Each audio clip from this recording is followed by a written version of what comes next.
this is Jason from Resource Minerals. It is August 8th, 2019. It has been just a little over 3 weeks since our last update, and I wanted to get an update out last week to everybody, but our schedule has been so nonstop. This is the first chance I got to bring everybody up to speed. Since our last update, everything has been going very well. We have had no major setbacks, and everything has been progressing day by day. Our main goal, our main push, as everybody knows, is to have our first major export from the production of our Savannah wash plant at Garlo Claim 19. And to facilitate that, we were able to have Ryan and Olivia, who worked with us starting from the very beginning, going back into 2012, handling our processing plant and our finishing room for final separation of gold and diamonds. We were able to get them through a week of certification at American Institute of Diamond Cutting for their rough diamond assessment certification, which they had been lacking previously when they were working for us over there. So that's going to go a long ways to making them more efficient and have a much higher level of understanding of the process that they are overseeing and managing. It will also allow them to do a lot of the diamond sorting that will take a very big load off of Armando. So when Armando comes in, he doesn't have to spend a lot of time sorting through diamonds. Ryan and Olivia can already have it pre-sorted. So when he arrives back in country from an export, he can immediately pick up the goods that they just prepared for him, bring it through the Kimberly office at Lands and Mines, and run off with another export and complete another sales cycle. So that will save us a lot of time in the production and sales cycle as we're moving forward. Upon the completion of their rough diamond assessment certification, Ryan and Olivia immediately hopped on a plane, and they arrived in Liberia July 29th.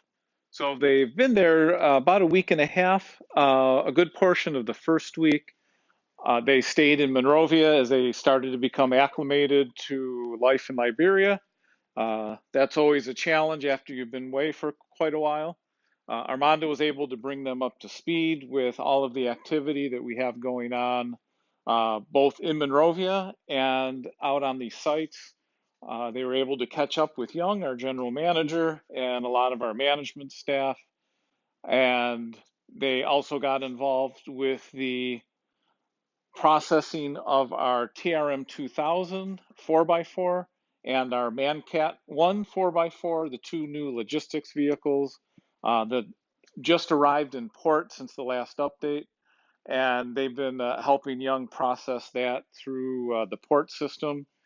And those vehicles actually should be out of port by tomorrow if everything goes well.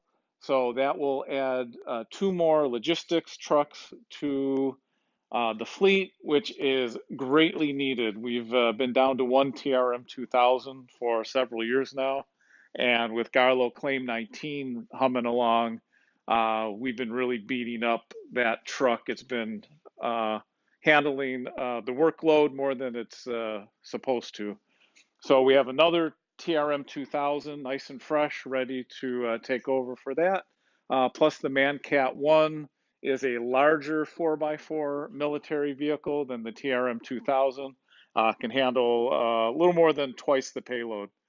So that will help increase our fuel delivery on top of what we're already doing with the single TRM 2000. So we will try to get some pictures and videos of the two new logistics trucks for the next update.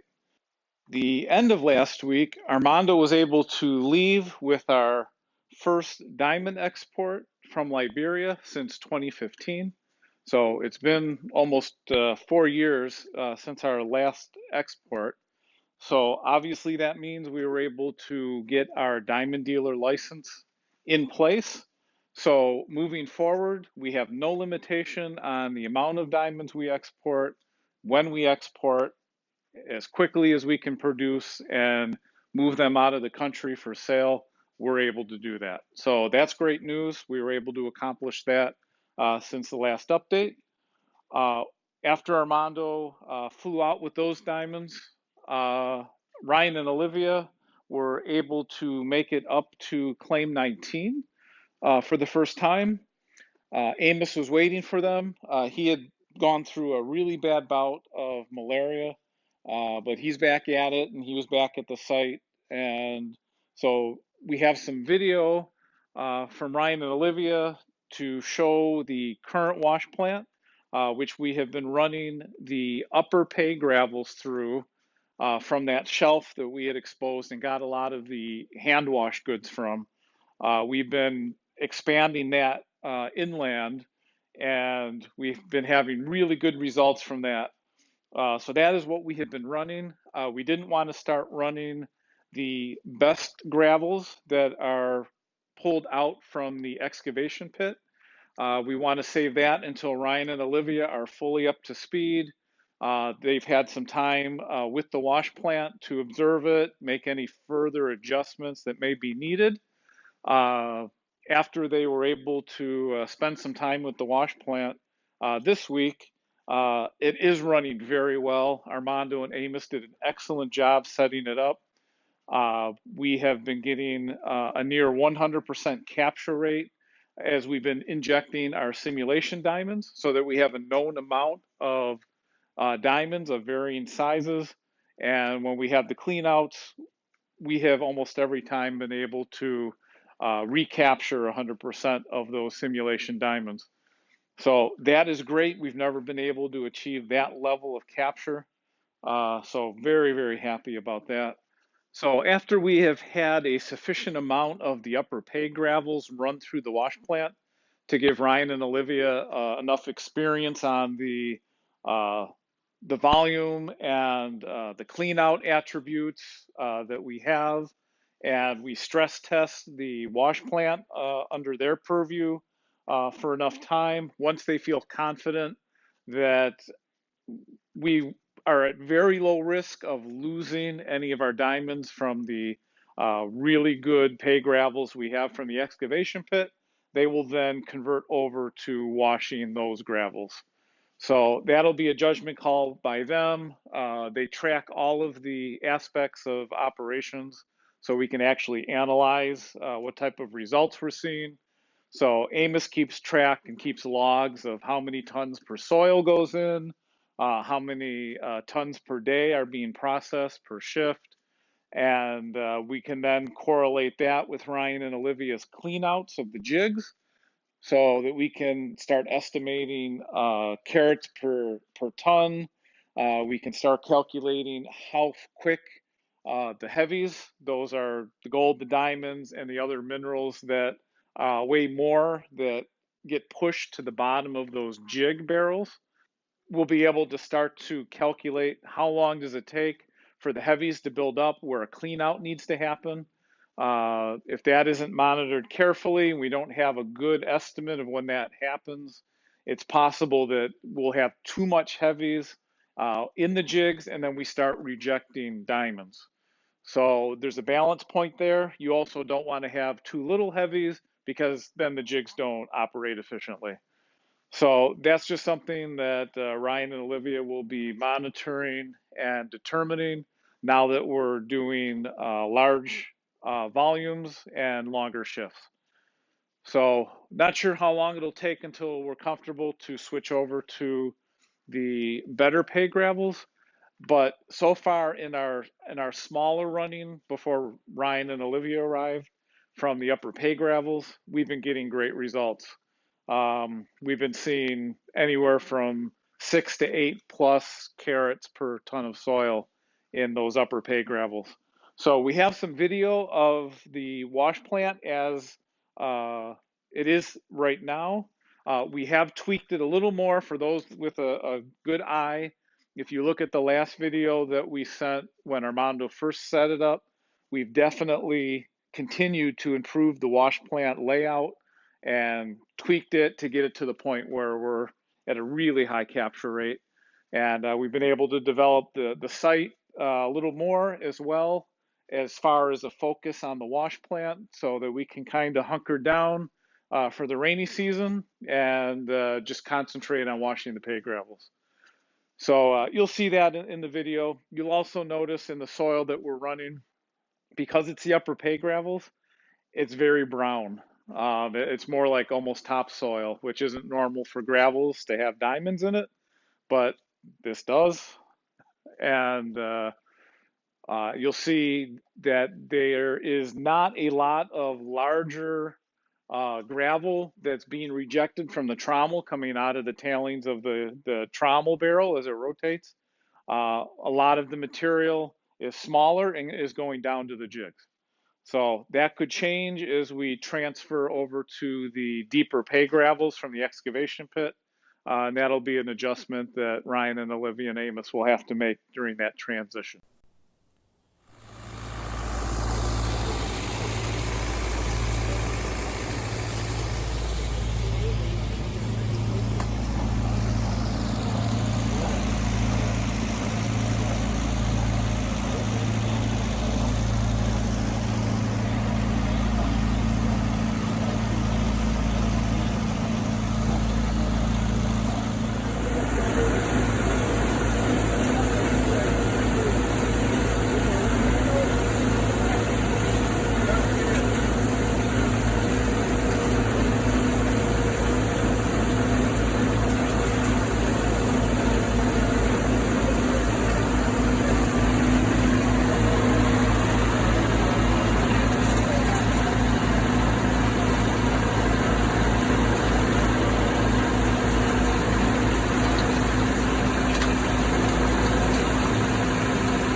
So the wash plant is looking great, and Ryan and Olivia are plugging right into push operations on Claim 19.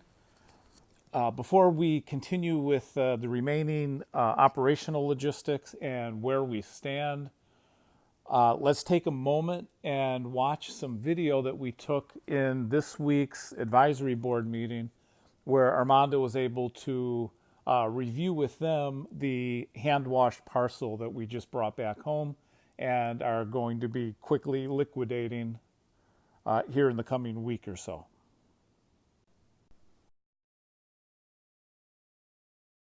So this is 4 grainers. So 4 grainers are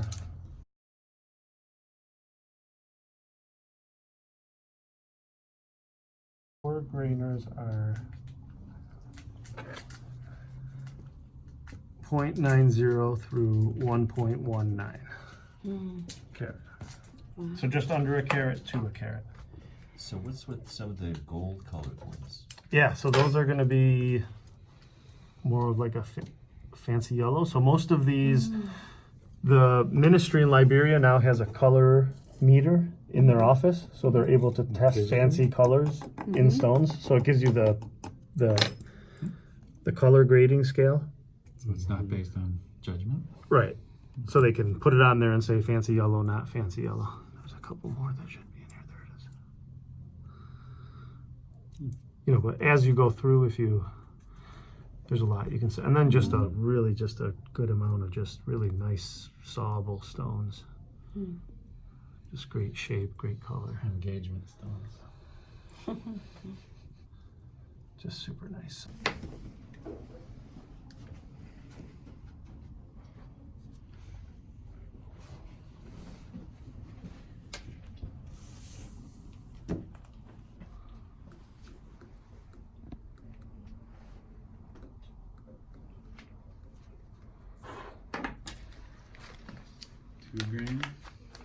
Two grainers, yeah. Are we going in the wrong direction? Also known as plus, well, get them all out there. Save the best for last. Oh yeah, I forgot. One more thing. One more thing, guys. The greens are pretty though. Yeah. So where do the greens rank? I know the pinks are the most valuable. What's where are the Pink, greens? blue, green, yellow. Blue, green, yellow. Yeah. And then any other. PBGY. Yeah.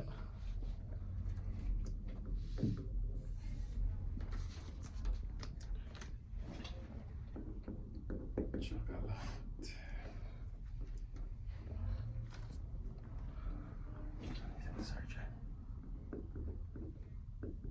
That's the total on the table. Yeah, on that paper.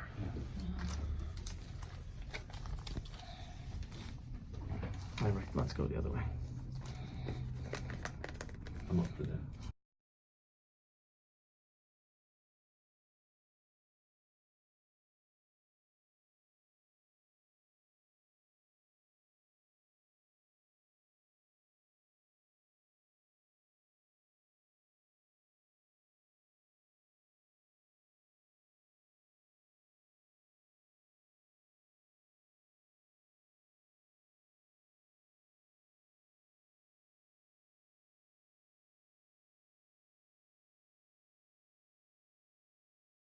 Maybe a little bit more.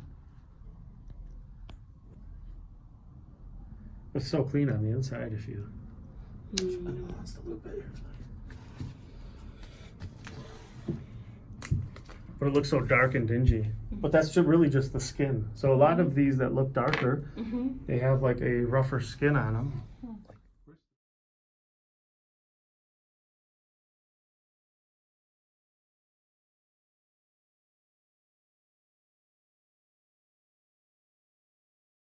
It's amazing that the line produces like that. I mean, the line's going to produce because that's what you're looking for is lines Right. that feeding supplies.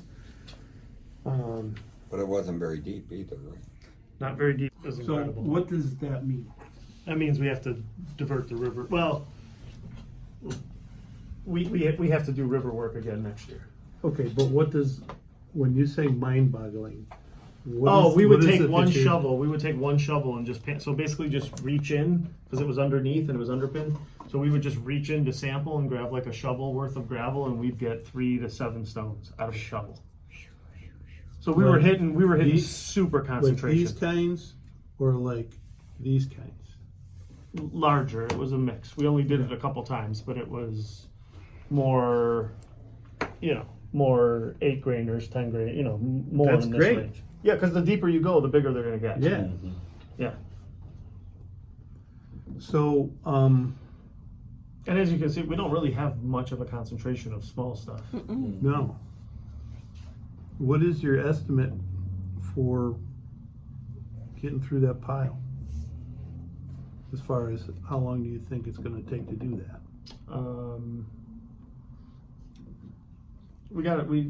It should take us it should take us into dry season. Okay, Yeah. that's a good way Wash to, slow and steady. The process. Yeah, yeah. that's a good way to spend our time. Yeah, I absolutely. mean, that's the next 2 months, Yeah, right? yep. And then we're working a little bit up on that line, Mhm. opening things up a bit, kind of exploring it a bit more. And we'll park that gravel separately and just not wash it for now. So when do you think they might be starting with that? As soon as today, I didn't chat with Ryan and Olivia today, so I think they actually went out. So it was hard to do the parcel justice in that video, but we did the best we could. It was just interesting to see, And here's some of the comments from Armando as he was reviewing those.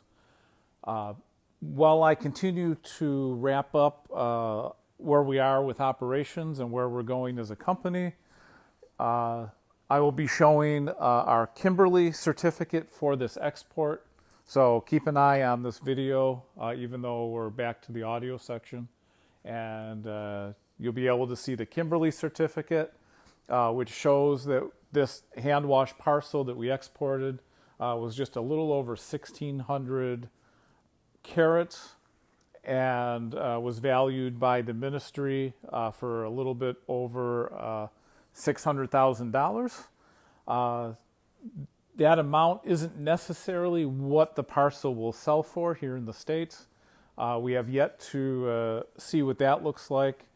We will be having the assistance of Nizam and Leslie Peters at American Institute of Diamond Cutting to help us assess this parcel in much greater detail than we've been able to do so far, so that we can get a real feel for exactly what we're pulling out of Claim 19, at least in this hand washing, and what we can expect in the marketplace.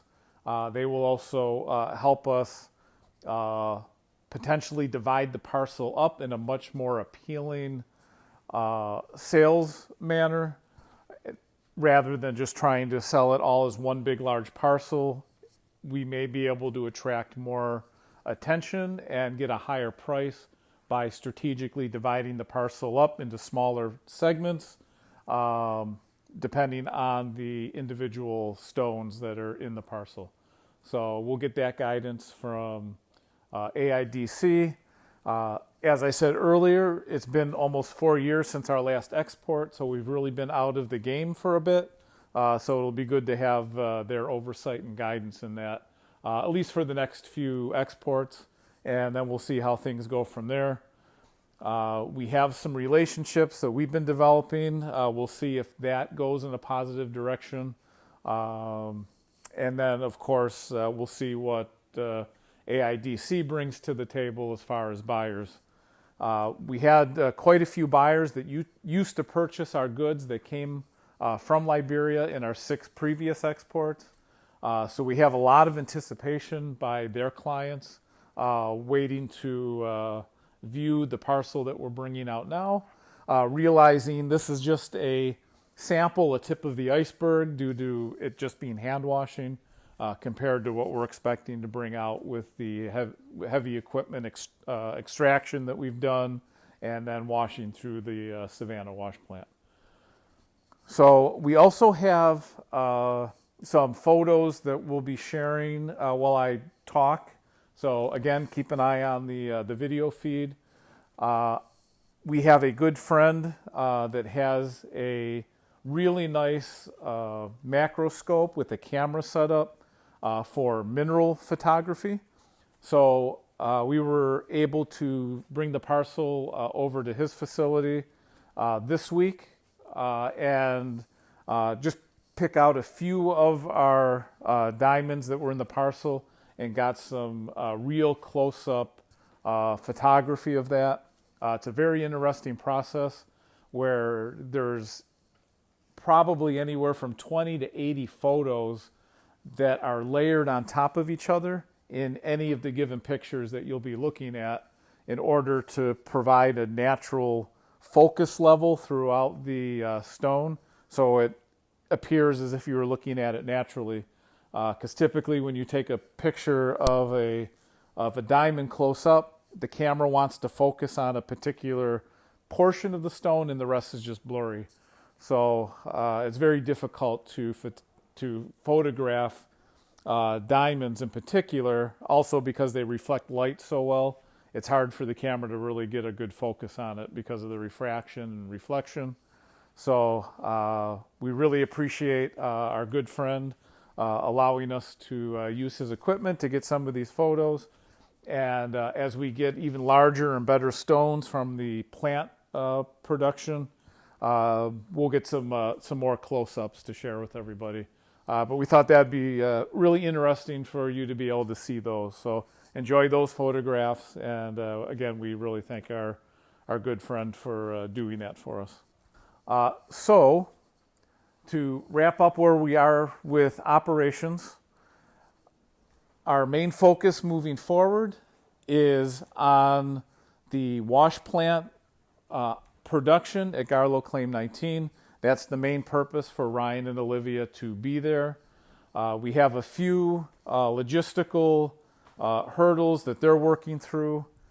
Primarily, we ran out of dry season to get a complete finishing room, a secure finishing room on Garlo Claim 19. Typically, we have a 20-foot or 40-foot container, shipping container, that we convert into a finishing room. And we would have, whether we use our grease table or our light table to do the diamond separation. And if we have sufficient gold, we would also have a dual finishing jig for the gold and a finishing table. So we're still trying to work out those details on how we're going to do that. Typically, the concentrates are processed directly on the mining site. But since we don't have a secure finishing room to do that, we are trying to see if we can work out with our site partners, the Jones brothers, our ability to have Ryan and Olivia barrelize the concentrates from the jigs and then transport those down to our office compound where we do have the facilities to process those securely, and then have one of the Jones brothers just stay in town with us so he can observe the process that Ryan and Olivia go through. What we may do in the short term is when Ryan and Olivia are ready to sort the concentrates from the jigs, that we may need to do that on site for a little longer. So if that's the case, we believe what we'll do is just have the site cleared of all the staff, and we'll just have Ryan and Olivia, Amos, the Jones brothers, and some of our security, and then just some of our trusted staff that can help do the hand jigging, like we have been doing with all the hand wash, but do it in a much more secure manner. We really don't want to expose the volume of diamonds and what we believe are going to be much higher quality diamonds that are going to come from the wash plant. Doing the upper pay gravels that we're initially running, that risk isn't quite as large as we think it's going to be when we start processing the excavation pit gravels. So we have a little time to get this worked out, but we do need to start doing a routine cleanouts of the jigs now that we've been running it on a daily basis, now that Ryan and Olivia are there. So we're just working through that. One way or another, we'll get it done, and we have to produce. We need to have diamonds coming out. So we will do that in the best manner we can to keep things secure and to keep the rumor mill from spreading across Liberia of what we're actually producing on the site. We'll let everybody know how that works out as we move forward, but that is really pretty much the last remaining logistical hurdle we need to figure out for long-term secure operations of Claim 19.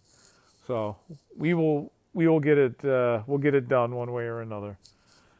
Also, the D6 dozer, the new D6 dozer that we bought maybe a month ago now from the cat dealership, that has been working on the ferry road between the ferry crossing and our claims.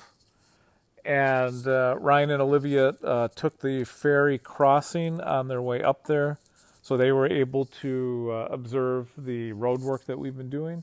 And everything is in really good shape. The D6 is just about done with that.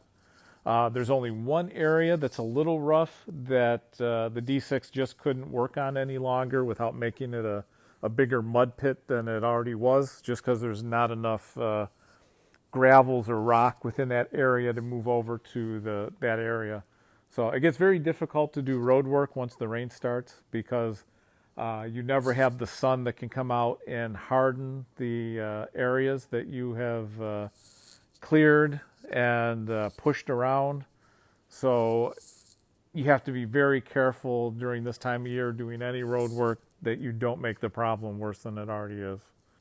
Our D6 operator has done an excellent job. That road should hold up for us very well for the remainder of the rainy season. The good news is we only have August, September to go for rain, and then by October it's going to be tapering off and we're getting back into dry season. So this year is just flying by. It's crazy how fast it's going. Meanwhile, over on claim number 50, we've had our 330 excavator working over there the past few months, prepping that site, and we are excavated to the point where we're down on pay gravels, and we should start extracting pay gravels on that site in the next day or two. We had a little bit of delay because the one of the tracks broke, and we had to send up some repair parts to rebuild the track on that. That work has been done at this point, and the excavation of the pay gravels will be starting anytime now. The reason we can excavate on claim 50 is because we're not actually excavating on the riverbed like we are at claim 19. So we never had to do any dams or river diversions around the site. We're actually excavating on a higher elevation, kind of like we're doing on the upper pay gravels currently at claim 19. So we're not sure how deep we'll be able to go with the gravels before the water table starts filling in and we can't keep up with it, but we'll get as many of the gravels out as possible so we have another stockpile ready for the wash plant. Whether it's we're ready to move there during the rainy season, which I don't think is the case, but at least it'll be ready for us as we come into the next dry season. From what we can tell, we have sufficient pay gravel at claim 19 to run that wash plant the next 2 months and bring us back into dry season where we start excavating on claim 19 where we left off. So some of the things we weren't able to wrap up that we're kind of doing a slow roll on, mainly due to the fact that we're at the height of rainy season, so it's very difficult to do these things, is we're still trying to get our D6 dozer that's up at Henrytown back up and running. Ruben has been rebuilding that unit from the ground up. It had many similar issues with it that the 330 excavator had earlier this year and last year, where at the end of the day he just had to like strip the thing down and rebuild it, all the hydraulics, electrical, and just totally refurbish the 330 so that could operate like it has been the last couple months with relatively little issues. So he's been doing the same thing on the older D6 dozer that's been up in Henrytown. He should be close to wrapping that up. He got pulled away from it to repair the tracks on the 330 excavator at claim 50. But as soon as he can get that D6 going, we'll have a second D6 to assist. We're not quite sure where we want to go with it at this point in the rainy season. We may just have to leave it up there till October because we do have our MSI trommel, our very big trommel, the 125 ton per hour processing plant. That we do need to move out of Henrytown and bring it down to Garlo for a second wash plant. To get that MSI trommel out from where it's installed, it's very entrenched, and we may need to have the D6 dozer help move that out of place so that the tractor trailer can hook up to the trommel and pull it out of there. So we may not be able to do that until we get a little bit into dry season, because the mud up there is super, super slick, and we may end up doing damage to the equipment trying to force it out of there. And at this point, the road from Henrytown down to Garlo is probably in too poor of a condition to get the trommel to claim 50 at this point.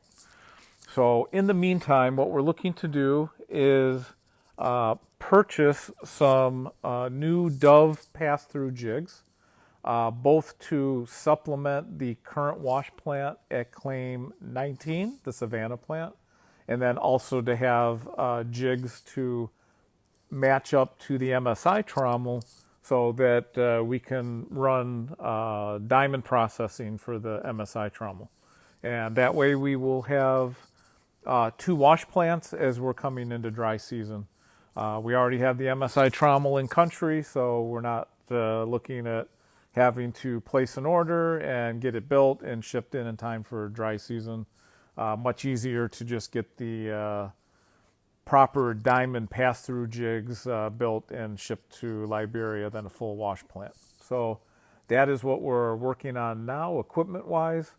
We're also been working on some additional heavy equipment pieces with the Cat dealership and the Lieber dealership. We're still working out those details.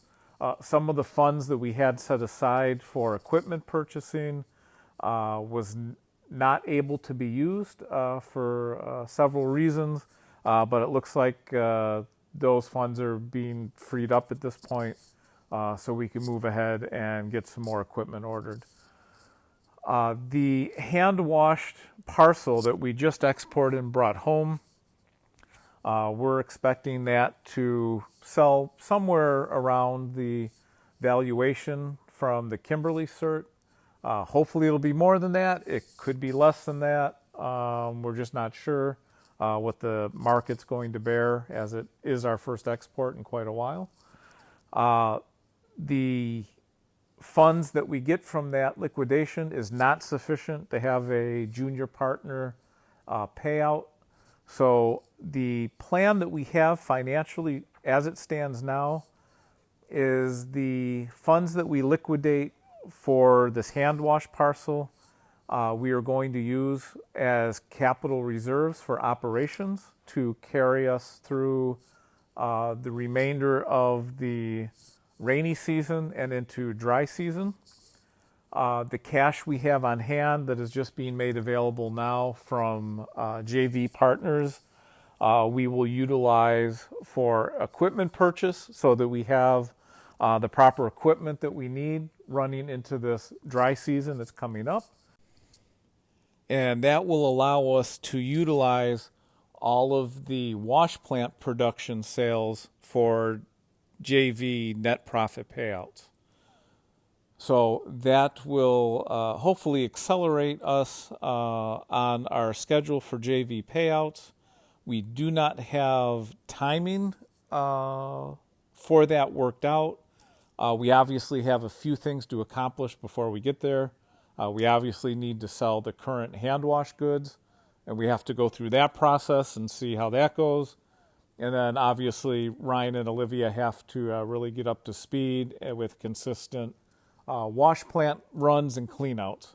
But our expectation is that this hand washed export will sell in the next 5 to 10 days, at which time Armando will be able to be back in Liberia.